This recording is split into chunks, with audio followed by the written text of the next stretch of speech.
consequently, if you want to become great winners this morning, you have to increase the number of chances you have by increasing the stake.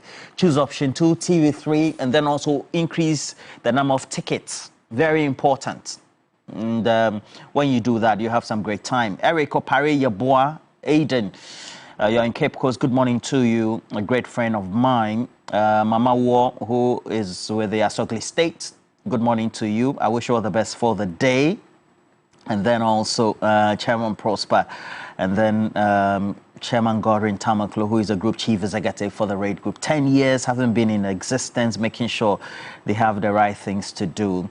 Well, let me just tell you what we're about to discuss. The situation in Boko has now prompted the Oversight Ministry to put in place a curfew, and Boko is always a concern. I have my great friend there, and so I'm always making sure that I also become part of the stakeholders who want peace. Dr. Salifu Kombat is a great friend of mine with the Boko Presbyterian Hospital, and sometimes the narrations are just not too good when he tells me about the concerns. Big Joe, good morning to you as well, Big Joe. All the great friends I have in Boko, please know that we're with you. We're here to talk about how we need to make sure we bring all the things to bear, and then also bring some peace. Margaret Ansay, good morning to you, says watching us. But let me just introduce a security analyst with Security Warehouse Limited. He's the CEO, Dr. Adam Boda. Good morning to you. How are you? Roland, I'm well, thank you. Okay, great. In the studio here, we have Alfred Thompson, DM It Is Possible 2024 campaign team. Good morning. How are you? Great. It is possible. I'm doing well. How are you doing? I'm well, sir. Yes, I'm well. And then also Umar Adele is here. Sheikh, how are you? I've given you the name Sheikh. I'm not a sheikh. I know. Thank you. Mashallah. Mashallah. Salam. Mashallah. Salam alaikum. Okay, well, alhamdulillah. But please, for all the things we have to do, we have to take you through. So we will also speak to a resident of Boku just to give us an insight as to what the situation is. I've gotten videos I don't want to play on air where I hear sounds of multiple gun rifles in the air in Boku, and sometimes surprises me. I can't put that on air just for security reasons. And sometimes we also don't have to add up to the tensions in Boku and get everybody alarmed. But it is an alarming situation. So we'll get a resident on board, certainly. But let's make sure that we get the conversation right. And Adam Bodam, why are we having this round of tension or conflict based on your own observations and analysis? Well, good morning, Roland, and good morning to your in-studio panelists and your viewers. Well, I believe that this round of violence was always waiting to happen.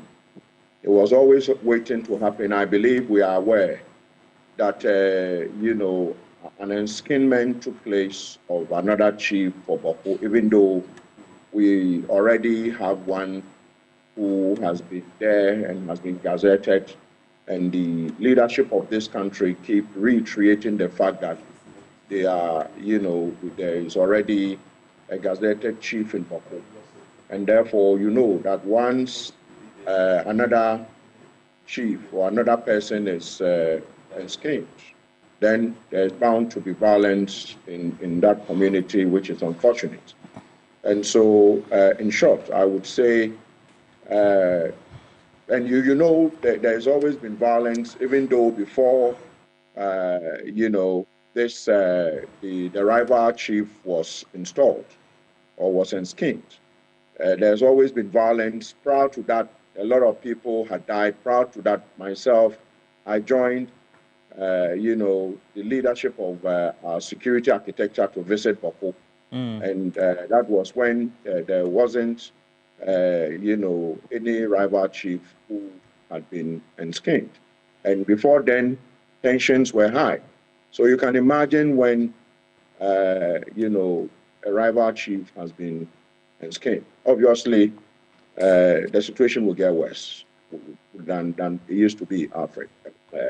Roland. Okay, and we know that a curfew has been has been put in place, I mean, does it help in any way? In what form does it? Well, curfews are just a temporary measure in security to ensure that the security deployed there will take control of the situation. Once they arrest you, it means that you would have, first of all, broken the laws implicit at once. I mean, that is the essence of curfew. And so that everybody is kept indoors while they try to clear the streets and try to, swoop in on those who misprimes, who have firearms and all that, and arrest them with the evidence. But apart from that, curfews are just a temporary measure. It really won't do much. There's always been curfew in Bako. They either would push it to maybe 6 to 4 a.m. or maybe 10 to 6 a.m. It keeps changing. And so depending on the exigencies or depending on how bad the situation is, they would usually impose curfew from a certain time to a certain time. But that has not really made the situation any better. It's temporary. And how long are you going to impose curfew in Bako? Curfew wouldn't solve the problem. It's just a temporary measure. And as far as I'm concerned, reading the Ministry of Interior, or I'm told the President chaired the National Security meeting that issued the empty letter that was issued. The letter, the press are very empty, if you ask me, because then people are dying in this round of violence in Bako, and all the leadership we have elected to do, all they have done is literally lament. We didn't elect, the President, and for him to appoint his team, for them to lament when we find ourselves in situations like this. They are there to solve problems. And so if there's a problem and all you do is to recount the problem without pointing to how to deal with the problem, and you issue a whole state organization like the Ministry of the Interior, and I'm told the President chaired the National Security meeting that culminated into the imposition of curfew. And all we saw, if you ask me, everything in that presser, it's about the curfew. Because recounting that an illegal chief has been installed, blah, blah, blah, blah, that is not what Ghanaians elected the leadership to do.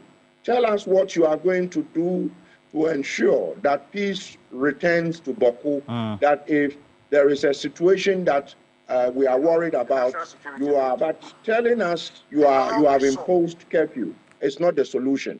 No. All right. Mr. Thompson, at the end of the day, good initiative taken by the government, but could we have done better? Or what is the line of communication or concern in terms of opinion on the corridors of government when it comes to this conflict? Good morning to you. Good morning once again.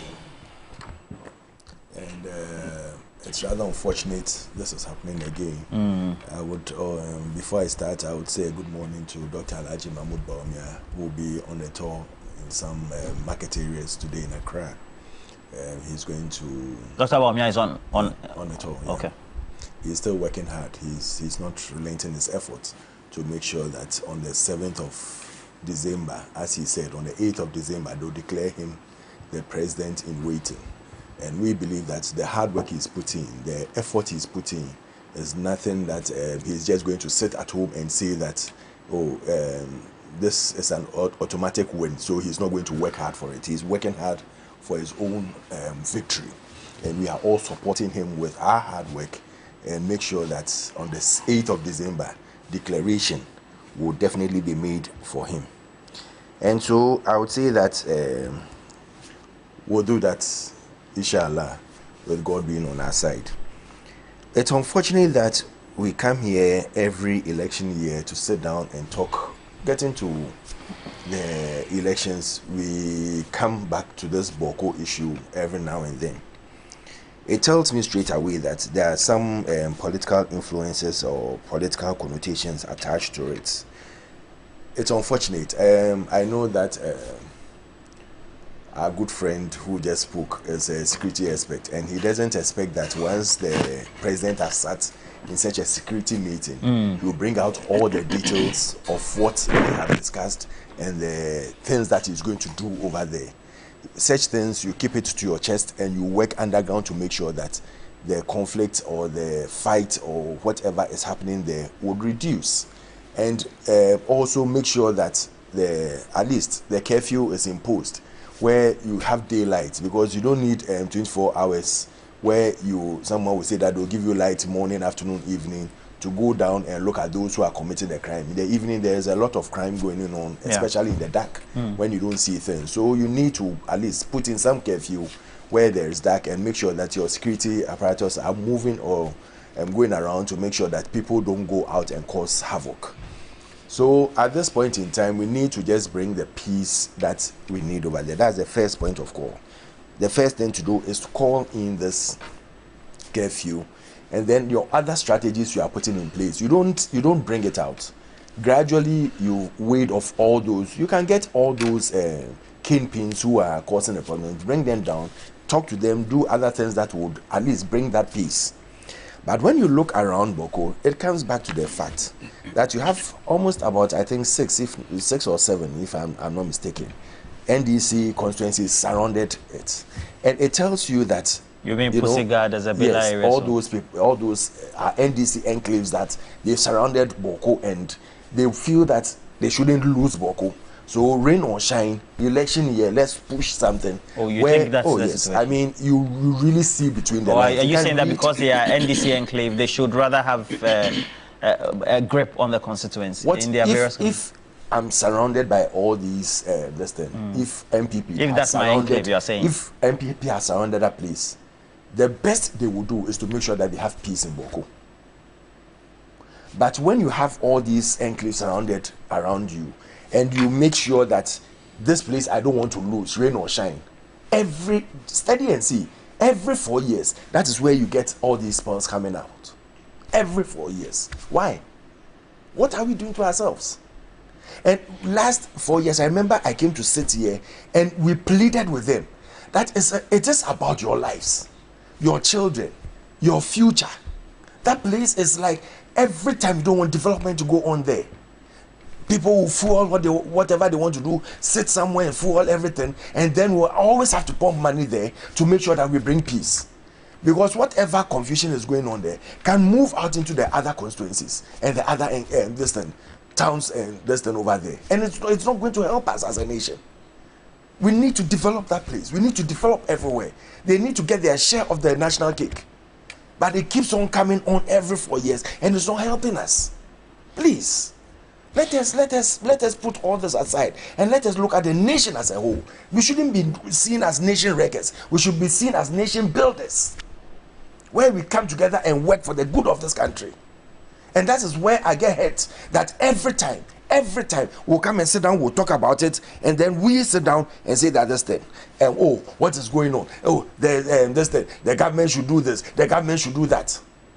When we surrounded ourselves with Boko Central, Zebila, Garu, Tempani, and Pusiga, and it's only Penduri that MPP holds. So you ask yourself, why? Can't even if you are the opposition, can't you sit there and come together and say that, listen, for the peace of our people over there, let us protect them. Let us make sure that there is peace there.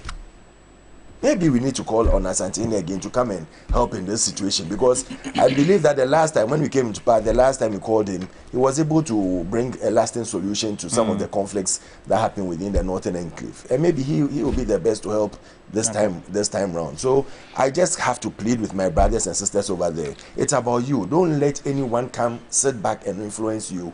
And by the time you realize you'll be killing yourselves, you'll be hurting yourselves, and you won't get the development that you need to get in that area. That's the only thing I can say for now. Umar. Yes, sir. Solutions needed. I mean, for example, if we have Mahama Yariga and the rest, we have, of course, there was an interview that was granted to pressmen by is it the Zebila MP? Yeah. That's Cletus Avoka, saying that the government, but I know that from my sources in the security sector, they also say that they've been having missions there, and sometimes the rifles or sometimes the machinery that sometimes you hear MG3s. There have been videos that I have, and you'll be hearing multiple rounds, you know.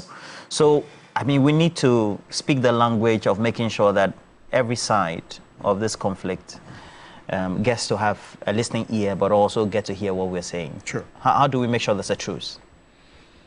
Roland, before I go into the topic, let me first of all say a good morning to His Excellency, the former President John Dramani Mahama. Over the weekend, on Sunday, we met at the National Mosque where the various groupings of the Muslim faith... You were there? I was there. The various Muslim group of the Muslim faith met, the Ahmadiyya, Ahl Sunnah, Shia, Tijani, all of us basically met at the National Mosque. You would recollect that, you would recollect... You didn't see them as hypocrites again. You would recollect that the National Muslims Conference, head by the National Chief Imam, basically submitted a 14-point manifesto to all the political parties. And John Dramani Mahama, His Excellency, adopted 12 out of the 14 and added some extra 6. And they thought that it was actually beautiful to invite him over to come and grace the final program, which was done on Sunday. He donated a pickup to the Zakat Fund and then some motorbikes to the Muslim Zongo communities, media houses. We just want to say thank you to him. And then this morning, I'd like to say thank you to my dad, Sheikh Umar Ibrahim, the National Imam of the Sunni Muslims. I just want to say thank you to him. MashaAllah. Roland, so I listened to Alfred Thompson. His argument is... And then he says that... It's an NDC, the constituency. Yes. So it's an NDC place, and then we are stoking fire. I mean, wisdom will not pick that. I mean, if this is our house, and it is our space, why burn it? I don't understand. He says that, you know, the entire area, you know, nobody wants anybody to enter and blah, blah, blah. And I'm saying that we admit that the Kusao land, as we speak today, 5 out of those seats is for the NDC. 1 is what is, you know, in the hands of the NPP.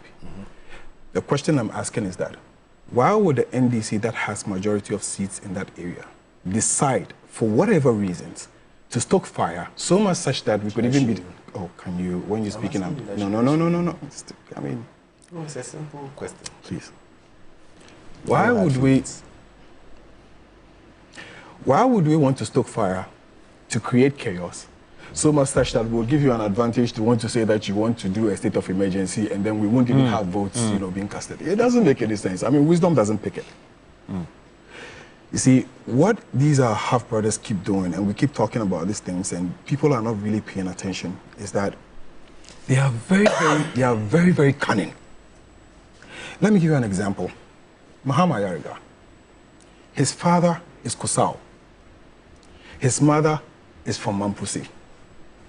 What does the NDC benefit in creating chaos between these families when they know amongst the NPP, there are leading members of the NPP whose family members come from both?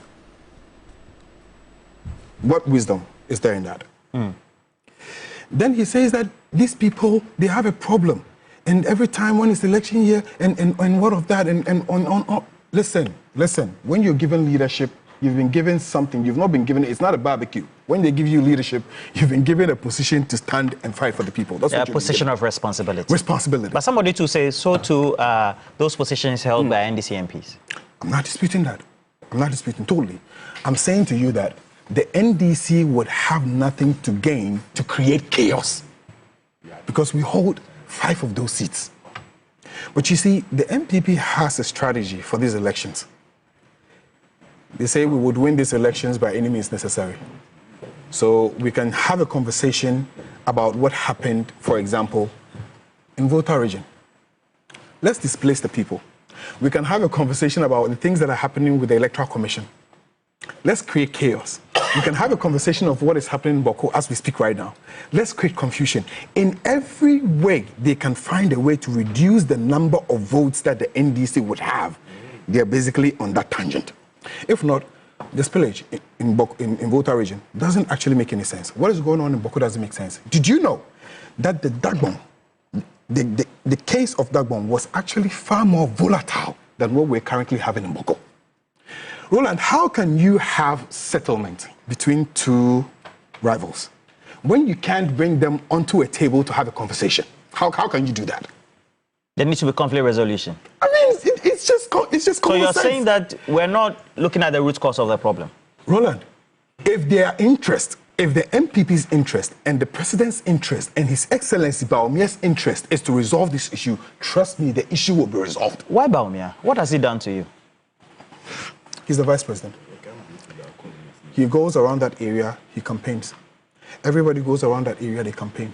He has a responsibility as a vice president. He's a son of the Mampusi. He belongs to one faction. How does he feel having his members murdered and having families from his family who probably have members from the Kusas who are also family members of his being murdered? How does he feel as a vice president? How difficult is it for the vice president to get up or the president to get up and say, you know what, the Kusas, come here. The Mampusis, come here. Nairi, where are you? Overlord, come, please. You know, the Kusas, come. Let's sit down, let's have a conversation. What do you want? How would you resolve this issue? What is the way forward? Allow them to vent until you come to a solution. How do you have two separate leaders fighting and then you expect that those that are beneath them would actually follow? How is that possible? And Bagman gave you a typical example recently. Which is what? In Parliament, when he said, you know, we're synodi. Because obviously, what is happening is that if both parties cannot agree, then certainly what you intend to do is that you want to have a conversation, you want to be able to come back, sit back, and look at how you're going to relate to the issues. I am telling you on authority that if the government intends to resolve this issue, they will. They will. The only reason why they're not doing that is because they want to create more chaos and see how the place can actually be left as volatile as it is, so that in December, we would have a lot more issues to deal with. But my call today is like the call that the former president indicated yesterday. He indicated, look, we are one family. The Mampusis, the Kusas, we're one family. We marry into each other. When you kill one person from the other side, you're actually murdering your own. That's what it is. And I give an example of Mahama Yariga. His father is Kusas, his mother is Mampusi. What do we benefit in creating this chaos? What do we get? We have Nani Alsapon here. We'll get to him soon. But we need to let Adam Bona take leave of us because we want to also look at the energy issues as well. Dr. Adam Bona, I'm getting a lot of messages about... So this one is coming from Eric Tonka, a great friend of mine. He says he's a Mampusi from Northeast region. Okay, Mampusis are from Northeast. Okay, so sorry. Eric Tonka is in the Boku area and says that there is an illegal chief in Boku. He should be arrested. Why not arrest him? All right, okay, let's see. We all know there was a recognized chief in Boku who ruled for 40 years, so why now? And if you take a look at many of the narratives coming in, and those who seem to know the area, they seem to have a certain inclination that somebody is fueling this conflict. You hear the sounds of the MG3s, etc. Can we blame both sides, or perhaps we should have more responsibility on the apparatus of state who are in charge of security?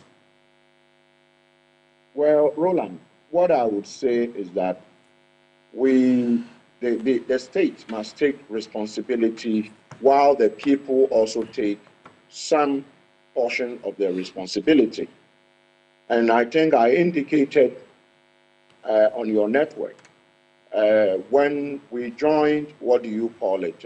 When I joined the state security, apparatus to go to Boko some time ago, we met by then there wasn't any rival chief. We met the Boko Naba, and we went to the other side to meet the Mampusis. By then it was a regiment. We met them, met the youth group on the Mampusis side, and also on the South side, met both of them. And in fact, they gave us 3 months that we won't hear any gunshots.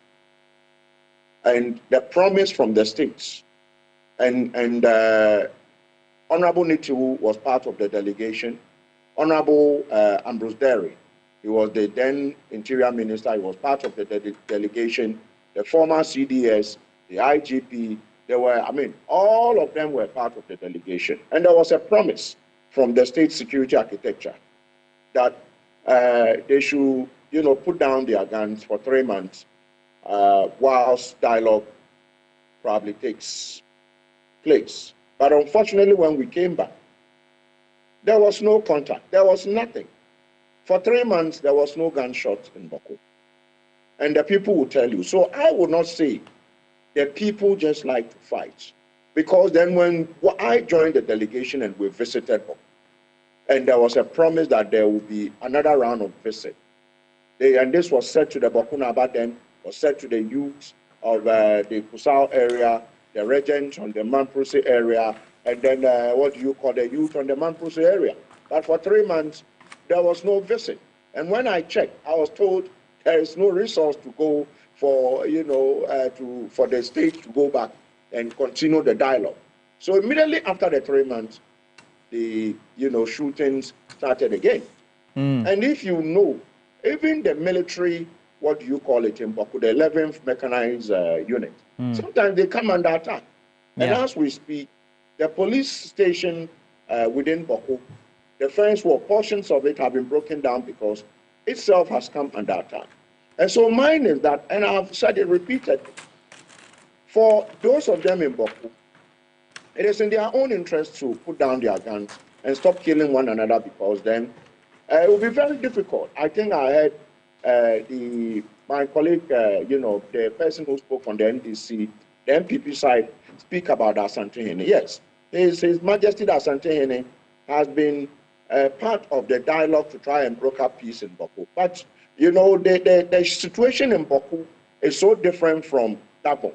In Boko, you call them, steps. These are two tribes, distinct tribes who are, feuding. But in the Dagbon crisis, it was two brothers who were disputing.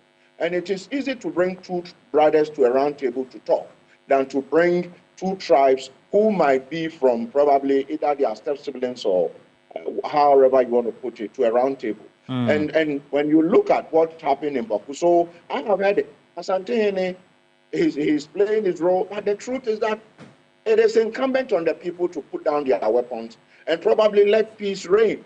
But the executive, we voted the executive into power to ensure that these things are done. Listen, the warlords in Boko, I have said this repeatedly, they are warlords who are fueling the conflict in Boko. The state security knows them. I am saying on authority that the state security know them. But for some reasons, it's become very difficult to apprehend them. And some of them are very important persons in our society. Without a doubt, very, very important persons in our society. The evidence is there. The evidence is abound. But you see, for me, I can only talk about these things because I have no power. I can't go and arrest anybody. The state and I have had conversations with the state security architecture. I've been part of meetings. They know some of these persons. And until some of these persons get arrested, it will be very difficult to deal with the issue in Boko. But this round of fighting has to do with the enskinment of, another chief. And that is probably has further widened the, the gap between the Mamproses or the Kusasis and the Mamproses. Because as we speak, you have the illegitimate chief, according to the presidency or according to the executive, where they are, released. There is an illegitimate chief that has been enskinned and is in Boko. What are you doing about it? Yeah. Don't come and tell me that the person is illegitimate. Tell me what you are doing about it to stop the carnage that is taking place. Yesterday, I was in a program, Democracy, this Care Ghana program. And a young man, someone I've known for a long time, walked to me and told me 4 of his brothers on their way to Boko have been killed. So we are hearing 8 people are dead, but it looks like the number seems to maybe higher. I'm not too, the number could be higher. Where are we going from where we are? The executive should show, show the way for us to follow. Roland, I'm listening to you. All right. So the installation of that rival chief, and we know that it was from Nalerugu, there's been a chain of actions. There was a statement that was even issued that he's an imposter, so should be arrested. And this was coming from the state. And then subsequently now, we're told that he has made entry, or he was made entry into the, he was allowed to make entry into the area, etc. Exactly. So my point is that, you see, no one should die because of chieftaincy disputes. Because as we speak, both chiefs, one we are told is illegitimate according to the state, the other we know he's gazetted, is the Bokunaba, we are told he's there. The two of them are there, and it is innocent people who are dying. And the state is complaining, just like I am complaining and you are complaining and we are talking. What is the state doing to show leadership? What is the state doing to show, and I have said elsewhere, that you see, why can't we bring them to a round table and ask them, what do you want? The Kusau people will tell you that, well, the place belongs to us. We have a chief who is gazetted, and that is how it is. The state has repeated that. The man process would also tell you, we have probably a justifiable reason for APCD. So where do we go at the moment? We need a middle ground. Okay. And I heard the colleague from the MPP talk about politics. Yes, politics is another issue that probably is not letting this whole thing die off. But as to, I won't say it is the NDC that is causing it, because just like the NDC rep said on the platform, why would you want to ban a place you call home? Logically, I don't think that would be very sound. You won't want to call it, you won't want to ban a place that is called home. And I think that let's put the politics aside and see how innocent people, you know, can live together peacefully. At the end of the day, as we speak, I'm not too sure what is happening in Boku at the moment. Every day, every night is something else. The colleague from the NPP side says that government need not tell us everything they are doing. I can say that whatever they are doing, I mean, I work within the security space, because when they have these meetings, before even the meetings, we get to know.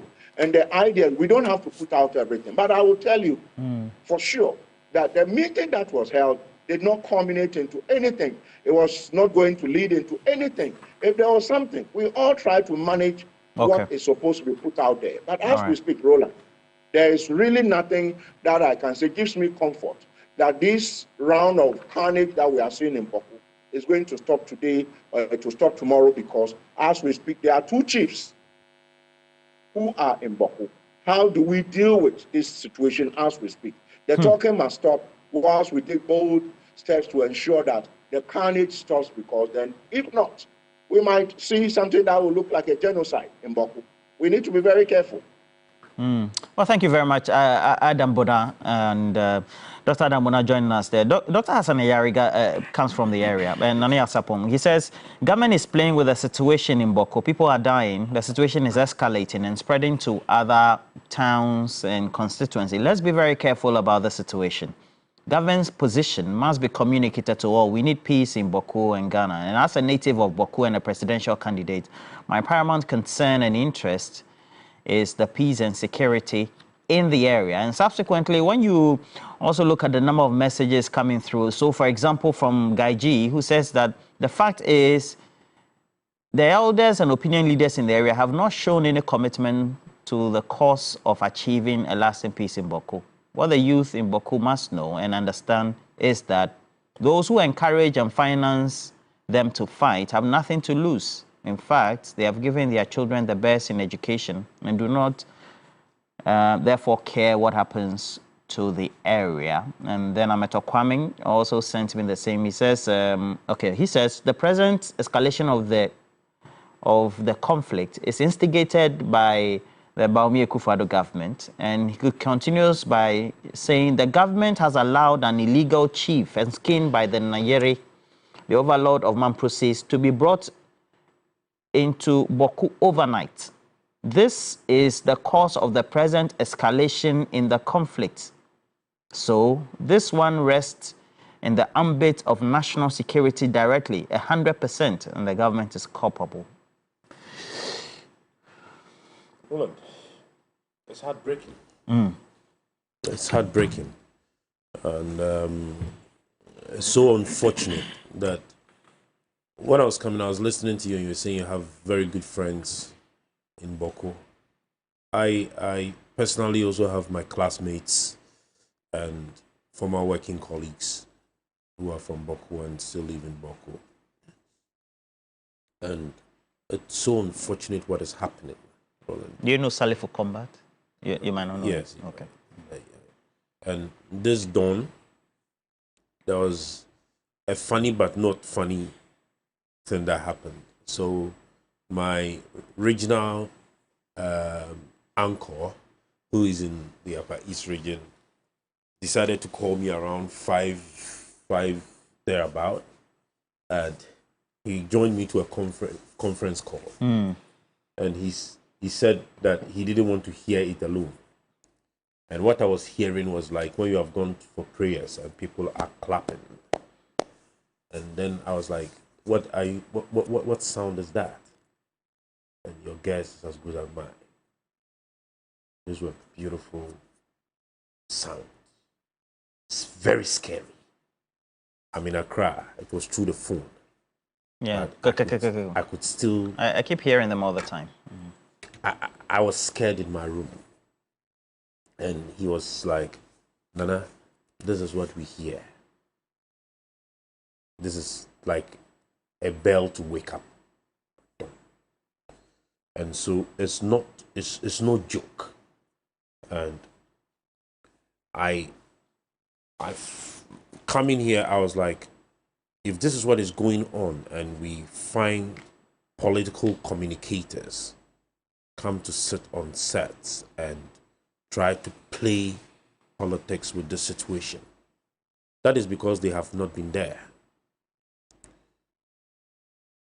We sent a music van to Boko quite recent, to Upper East quite recently. You mean the movement for change, the alliance? For changing the alliance. You know, we sent their music van to them. And when it was delivered, it took the driver who took it coming back to Accra 2 days because he didn't know what was happening there. Going there during the day, it was more like a normal drive-through. So he decided to return and he had to find cover. And I think that sometimes we need to tell the story as it is to draw that picture, not to scare people or to create fear and panic, but to give people and authority the understanding of what is actually happening. Roland, it is reported that 8 lives were lost yesterday. But the calls I made, there could be more. When I got the topic for this discussion from the place, it's as the expert said, it's not just 8. This is what has been reported. But the gentleman also gave me another figure. And I think that national security should be up and down. There is a historic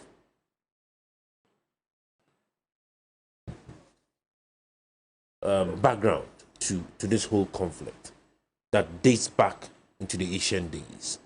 The pre-independence period. The Bia War with the Kusasis and how it all happened there. It's a complex story. All right? And I would want to agree with the security aspect. Unlike the case that happened in Dagon, that has to do with 2 brothers. These are 2 different tribes that actually came together for a reason. And there is a need for us to move forward. And so in dealing with this matter, you need to apply something different from what happened. I would not want to play politics with this. Because, I mean, listening to Alfred, I was watching on Facebook as well. You were watching, eh? Yes, and coming. And when Alfred was talking about, you know, being surrounded by 6 constituencies and 5 or so of them being NDC, and for that. But he was not wrong. He was not wrong in itemizing the demography. But I think, in my view, he was wrong to have related the instability in the area to the fact that the area is pro-NDC. I think he was talking about how leadership needs to be brought to bear. Thank you. No. He was trying to say, my understanding, that the place will not know peace because it is being surrounded. Because he made a follow-up that if it were the NPP, you understand, we are trying to settle the matter. We are trying to massage egos so that they come to a compromise. At least there was some stability in the area for some time before the court ruling and the lifting up of the warrant and all of that. Yeah, about three months. There was some 3 months, and entering into the 4th stability. month, yes. All right. And looking at what has happened over these 2-3 days or few days, I think that probably the court, if they had looked beyond just the issues that were brought to them, all right, they would have waited on their ruling and allowed certain, discussions on the table. And I would want to join the many voices that are calling on the Vice President to intervene. He's the chairman of the Police Council. And I think that he's very influential when it comes to that area. I mean, he's from one side. He's very, very influential. The egos are high.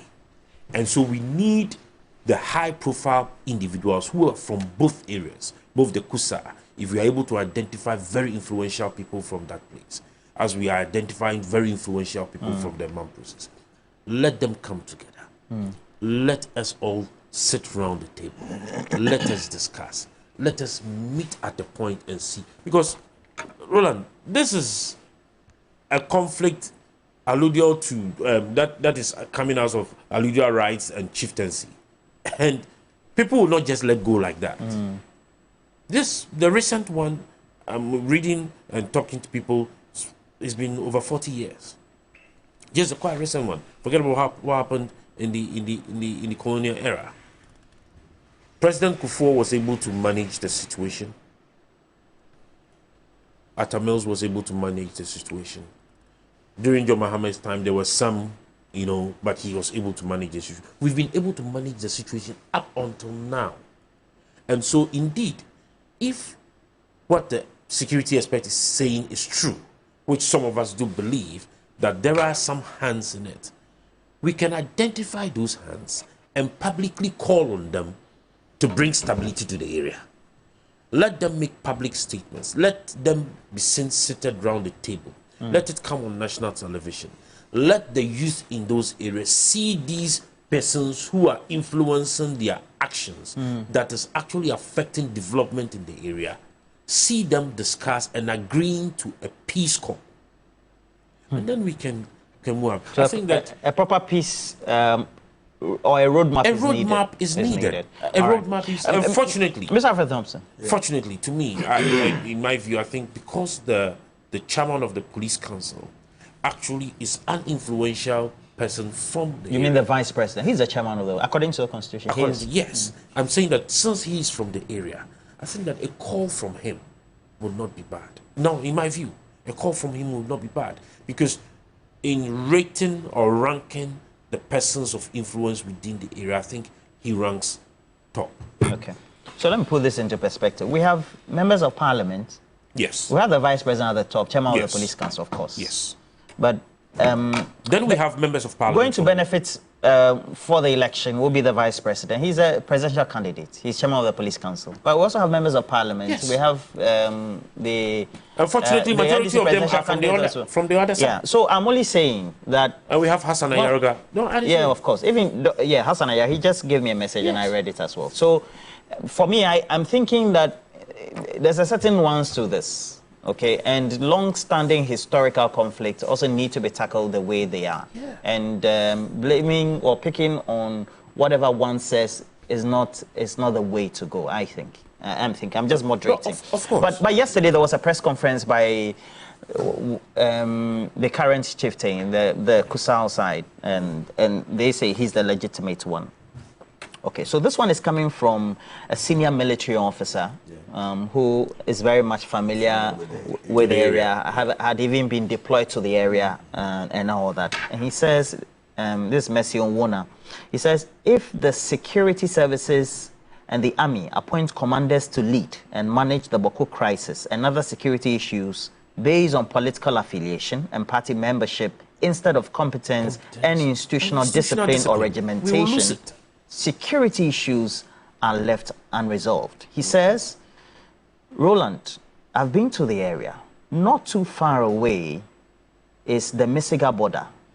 And already you could hear that concerns have been raised about terrorists in the Burkina Faso area who come into our planes to come and get medical treatment, etc. It is a volatile situation. As an army officer, on one hand, you take people there and you find your personnel, your troops, sometimes being attacked by people. And so the military will be blamed. But at the same time, there are perpetrators within there who have machinery that I keep wondering who give them those type of weapons. Where do they pass? Do they go through police inspections? Do they go through the same areas that we go through and get to Boko? And these are the questions that need to be answered. How do we resolve this? Roland, I'm very, very glad you listened to me and you realized where I was coming from when I mentioned the 6 surrounding constituencies made up of 6 NDC MPs plus the Boko MP, who has both sides, as my brother said, from the whole conflict, both sides. He belongs to both sides. How easier can it be that someone who comes from both sides, as against someone who comes from one side of the divide, would bring people together? If I'm a leader in this situation, I should be able to move to my left-hand side, speak to the leaders there, move to the right-hand side, speak to the leaders there. Because the most important thing concerns the person coming from that area and how he relates with both sides. That is the first and the most important thing. The MP who belongs to both sides should be able to talk to the 2 leaders and bring them together. And together with the 6 surrounded MPs, they should come together and work towards that lasting solution. That makes them the leader that you expect them to be. It's not just going to sit in parliament, but how you also manage your enclave and make sure that there is peace and prosperity and progress within that constituencies. How about the national leadership? You see, both of them mentioned Dr. Baumia. And you know, with security matters, you have to be extra cautious. If you are not careful, you will be pleading with one side. The other side will come to you and say that, hey, you come from our side. Why are you now negotiating with the other side? You can plead with your side, and the other side will say that, oh, because you come from here, you are negotiating. So when you are dealing with such a situation, it's very, very, very volatile. And you have to be extra cautious in dealing with it. That is why usually with such situations, you send someone to do that on your behalf instead of you going. So they don't see you as being a one-sided person. That is how you work within this enclave. So it is easier for someone who comes from both sides to work on them and then bring them together to a round table where you solve the problem. And that is what will make the person a good leader as we expect. So when you come here and you try and shift and say that, oh, and he's the chairman of the police council, so he should go and do it. I sit down and ask you, you realize that when Adam Bodan was speaking, he said that, oh, they have been there. And for the 3 months, at least there was some peace. It was after that all this came. He said that, oh, they know the people who are behind this. So government should call. But he did never mention the names of those, even though he knows. And there is a reason why he didn't mention names. It takes time. It takes wisdom. And it takes a lot of dedication to go into put yourself into such a situation to make sure that there's a lasting peace within that enclave. The guns that you are talking about, they are not guns that ordinarily you and me, we can go and buy and just give it out to. There are things that are quite expensive, and it's not belonging to, maybe you just say, oh, one person amongst the whole lot, but the rest are carrying machetes. So it's an individual thing. It tells you what is behind all this. So when you are dealing with such a situation, you have to be extra cautious. We want peace. because you can't rule over a place where there is always conflict. Neither can you bring enough development to that enclave when there's so much chaos. We will plead with them and we will tell them. And I'll also plead with my NDC MPs within that enclave that they should come together and work with Honorable Ayariga, who is a very good friend of mine, that they should bring lasting peace. Which of them, Hassan or both? Honorable Ayariga, the MP. Did I say Hassan? No, I'm asking, but they all quite, I said Honorable Ayariga. Muhammad Ayariga. Okay. I thought politician, everybody else is honorable these days. They should, you see, they should the work MP, you're together. talking particularly the about MP. the MP. It's not the presidential candidate, no. The MP. Let the other six come together with him and work together to help him solve that problem within his enclave. It will help all of us. Yeah. And it will bring more development into that area. Right. When there is chaos, there is no development. But when there is peace, you can get a lot of development within your enclave. Yeah. That money being used to settle these scores can be used to build that place into a huge and lovely tourist place that we can all go and enjoy one day. Thank you. I have this message from a friend of mine who works in the security sector as well, because when I was coming, I was consulting a lot of people. So this one is called Cantona. And he said he's at Dagao. He says, it is that simple. As Northerners, we all know who owns land where and who is eligible to be a chief where. At Dagomba, Kasana, Wala, Dagao, Sesala, Mamprose, Kusasi, Gonja, Bimoba, Basari, Kotokoli, Nanumba, Frafra, Mosi, etc. know where they come from and the land that is theirs. A Dagomba cannot be enskined as a Wala chief in Wa. That is sacrilege. We as Northerners know where Mamprose land is and where Kusasi land is and who is entitled to be enskined as chief. People know the truth and are going around it. This is very annoying, to say the least. Let me be factual. Mamproses do not own land in the Upper East region. Of course, people have settled over time, and it makes a lot of sense to say this is where people should belong. But where the truth is, we should let the truth prevail. That is at the heart of the conversation. Yeah. Do you think that we know what the real issues are and we're dancing around it? Roland. Where we could have activated the agents of state and then to be able to quickly go in and say, we need a truce? Roland, listening to Alfred, I'm even more sad now. Because you see, his earlier presentation, I was able to basically forgive him, but this second one is a problem. Are you not adding to the thing? Ayariga, I'm coming. Ayariga and the vice president. Who wields power? Who wields, strength? Which one amongst the two of them wields strength and power? What is your use in government? What is your use? Like, what is the MPP's use today? What is your use? Umar, I'm coming. We shouldn't do blame game. No. This is not a blame game. I'm speaking to a certain issue. When they're stealing, do they call us to come and help them? Do you invite us to come and help you? When you were stealing National Cathedral, man, do you invite us to come and help you? What is that? When you are given leadership as a leader, you have been given responsibility. Everybody is looking at you. John Mahama is looking at you to make sure that the dollar comes to a certain figure. The vice president is the head of the Security Council. He belongs to one of the families. The vice president cannot put a stop to this. The vice president is the chairman of the police council. I'm coming, no problem. He's from Mamprose. You're telling me that the vice president, wanting to be the president of the Republic of Ghana, cannot manage at this time, as a presidential candidate for the MPP, cannot manage at this time a conflict in his enclave where he's coming from. He can manage Ghana. But he can manage Ghana. Oh, how did you come to that conclusion? Roland, when you're given responsibility, when you're given power, what you have been given is discretion. You have to exercise wisdom in the performance of your discretion. I am saying categorically, we can forgive the president, Nana Akufo-Addo. He's not from the north. We can forgive him. I am saying that the vice president is the head of the Security Council. Please, who sent the case to court? He's the chair of the police council. Who sent the case to court in the first place? Rexec. Right? Isn't that government?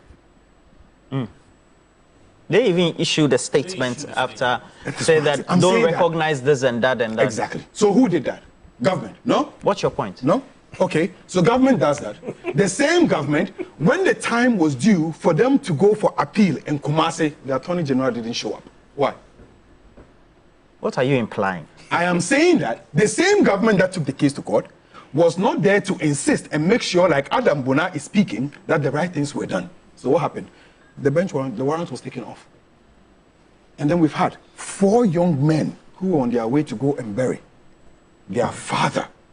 2 of them who are siblings. Wakas. Wakas was going to bury his father with his younger brother. Wakas is that young person that is helping all the NGOs and doing all this support.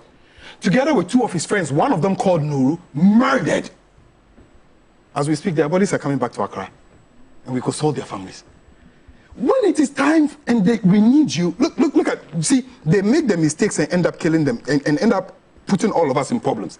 As we speak, the people that are being murdered, there is no way under high heavens the vice president can tell us that it won't affect him. Whether he likes it or not, it will. Why? Because whether he likes it or not, within his family, there are some who are married with the Kusas. Like it or not. Look at what is happening in the Ashanti region. Otunfo is shouting and shouting and shouting on the issue of Galamsey. No one is doing anything. When there's a problem, then they come and sit at the back. Oh, come, NDC, come and help us. When they're stealing, they say, oh, you guys are not involved.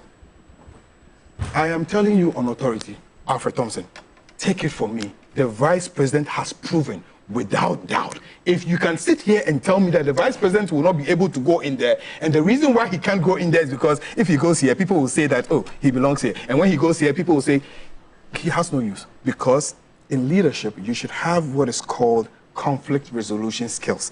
A wise person would sit down and say, listen, these are my people. Yes, they belong to me. But you are also my family members. Why? Because at the end of the day, some of my family members or some of the people from my people actually marry you. So at the end of the day, come, let's sit down. Control, have order, have control. You don't have control. You don't have power. You want Mahama Yariga. Baumia wants Mahama Yariga to come and help him to solve an issue in there. You didn't say Baumia. Why are you trying to misquote him? No, I'm coming. No, but I'm coming. I am saying on authority. No, I'm saying that. At the end of the day, what will be the use when you put Mahama Yariga down and you put the vice president of the republic down? I'm saying that between these 2 people, who is a big fish? Who has been given responsibility? Roland. Who has been given responsibility? Who is looking up to who? An MP of that area can solve this problem, then we have a long way to go. If the president, and the vice president, who is the chairman of the police council, including 6 people cannot, who are no problem. I am saying that if the vice president, who has been given power and is wielding power, at this point in time is telling us that his hands are tied behind his back and would need Mahama Yariga to intervene in order for him to solve a problem that he has been dedicated to do, and that is a problem. An MP is not supposed to just go and pass laws. He's supposed to help the same. I am not disputing that. I am saying that. And that's what you should know. No. But I am saying that Mahama Yariga is not the vice president of the Republic of Ghana. He's not the president. MP of that area. It doesn't matter. I am saying that as much as he's the member of parliament for that area, I am saying that between your presidential candidate, who is the vice president today, and Mahama Yariga, which one of them that when he speaks carries weight? Which one carries weight? No. Which one carries weight? So if you're here and you're admitting that the vice president, excuse me to say, is useless, in the situation that we find ourselves in, he cannot. No, that is what you're implying. Thank you very much. Can I have? Thank you very much. You see, you can't put words in my mouth and just walk away. He never said that. I never said that. I think we came. It was supposed to talk the piece. We should argue impugning. When I'm coming. Help bring development. Unity. Alfred, when you're speaking, I'm sitting here. No, Alfred, I didn't use words that you can. You say you didn't use. I said you are impugning. No, you can't assume that I'm impugning. That someone is useless. Can I have my time? Okay. Can I have my time? You know when you mention me and bring something in, I'll respond. Please. Can I have my time? You can do your deductions. When you are doing your deduction, that's fair, but don't attribute it to him because he never said. Thank you very much. Roland, that's the position he's saying. Yeah. I am of the view this morning, based on some of the conversations that I've heard this morning, that the vice president is basically useless in this conflict and can basically not effect any change, so much such that we will require a member of parliament who is under this vice president to come and actually proffer solutions. So my argument is basic. I am saying. So what do we need to do before the time? Because the election is just. Listen, we have indicated. And I have friends in there, and they. His Excellency John Dramani Mahama has indicated. We have called on the Kusau people. We are calling on the Mongusi people. We're telling them that, listen, whether we like it or not, there's a sinister agenda ongoing. We are not the ones to say this or that. The presidency, the executive, the vice president, they all know what they're supposed to do. The government is the one that sent the case to court. When it went to appeal, the government was supposed to have been there. The Attorney General didn't have a representative. I am saying that if government wants to solve the issue, they will solve it. When they are stealing, they don't call us. When there's a problem, they should deal with it. A medical doctor that I know in the area has sent me a message, and he says that the Boku issue is purely political. I'm not mentioning the name because I don't. the Boku issue is purely political. Roland. Nana went to the Nigeria a week ago, and they demanded for the fugitive Seidu Abagre for vote, and the following week he was relocated. I don't want to go. Okay. You know about the story also, Mr. Walker. Pin them down to the current text the soldier man said about land ownership and chieftaincy. They are all related. How do weapons get into Boko? Why do we allow people who will be in buses and they can't even go through Wale Wale and then get to Zabila before they get to Boko and then even subsequently get to Posiga, Garu, and the rest? These are matters of fact.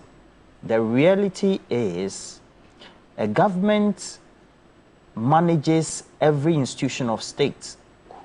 The Ghana Armed Forces, the various security agencies.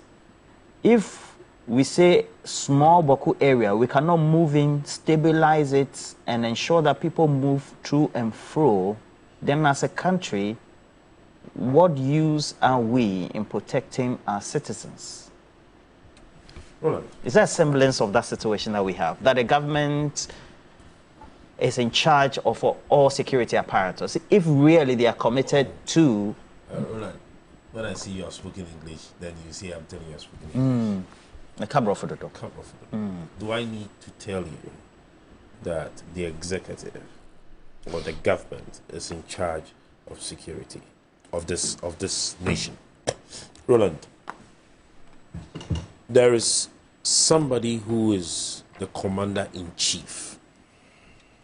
All right, and that responsibility, that authority, that power cannot be given to anybody. It is by constitution given to someone. It is by constitution given to the head of government. And so there is no basis for this question you would ask me, because it is clear, it's very much explicit. Now, when you want to resolve this kind of conflict, Roland, there is a need for us to be able to separate the person, the emotions from the problem. Now, you could be a person who would be coming from one side or both sides. But in times of conflict resolution, when you are involved, you are no longer that person, but rather... As a statesman. You are a public officer. A public officer and a statesman. You might have emotions. Of course, everybody has emotions. But you should have that high level of emotional intelligence to be able to separate your emotions from the solutions and the problem at hand. Roland, conflict resolution itself is a skill that every leader would have to be able to develop. And so, if you do not have that skill in conflict resolution, it will be very difficult, even when a roadmap is given to you, for you to be able to implement the roadmap that has been given to you. All right. So, in my view, I think that there is that lack of skill in leadership in terms of conflict resolution. This is a very complex case. This is a very complex situation. that we need a high-level skilled individual, all right, or group of individuals in government to be able to lead this. Roland, I have a feeling there is a lack of the sense of agency in this matter. Why? Why do you think so? I don't know if you have followed the trend on how even communication about this whole conflict situation in Boko comes out. All right. I don't know if you follow the trend on how issues are dealt with when it comes to Boko and the same conflict. I feel there is that lack of sense of agency. And that lack of sense of agency is being played deliberately because some political or some politicians are benefiting from what is happening. And I would want to agree with the experts on what they say.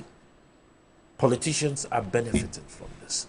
And if they are not, they should let us see that in them advancing that skill in leadership, in resolving this. And they should let us have that feel of the sense of agency. Roland, just to conclude on this, I think that if we are able to look to the face of authority, to the face of power, and not be hypocritical and speak truth to power, we will not be where we are today.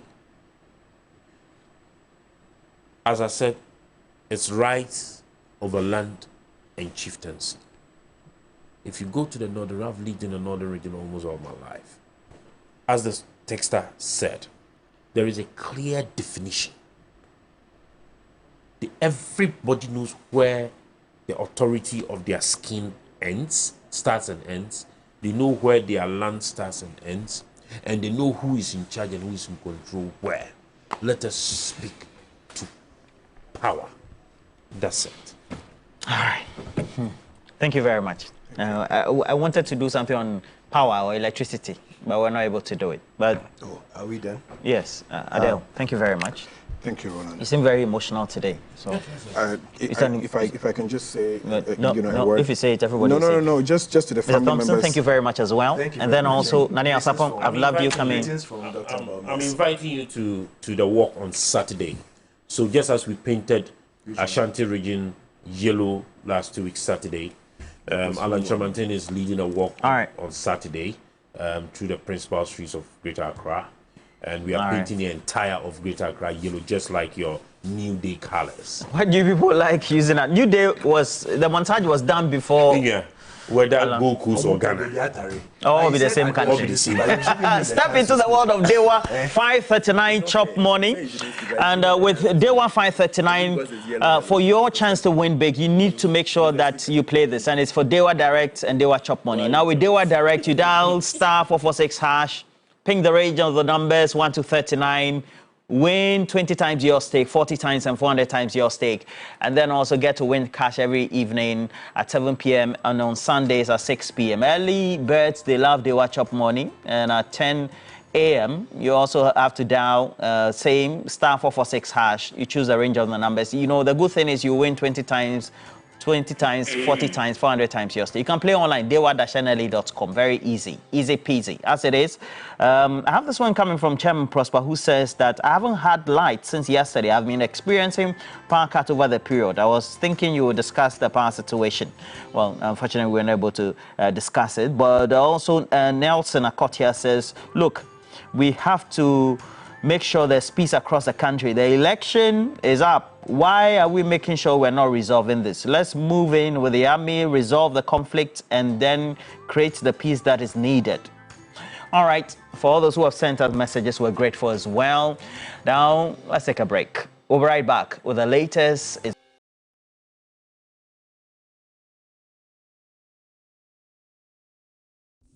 The 5 kg of rice has moved from 25 cedis to 165. Oh. Hey! Boss, cement moved from 24 cedis to 105 cedis now. Hey! The kenke is 5 cedis. The fish, I have 10, 15, and 20 cedis. Which one do you want? Hey! Stop the A. Hey! Vote for change. Vote for John Mahama and the NDC. Want a free bets? You might follow these steps. You can join 1xBet app. Confirm your participation. You can bet on the correct match score. You can get a free bet every week. 1x free bet. Active bonuses for active players.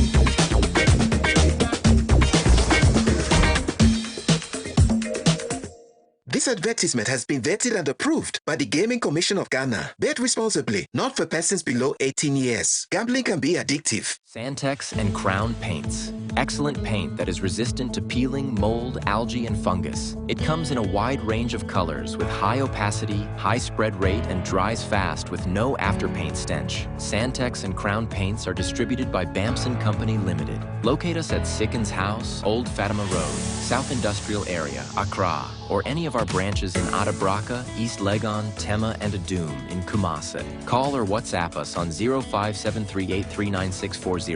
Santex and Crown Paint. It's not just paint, it's personal. Welcome to Rehoboth Palms, Ayemensa, where your future home is taking shape. Discover a community like no other.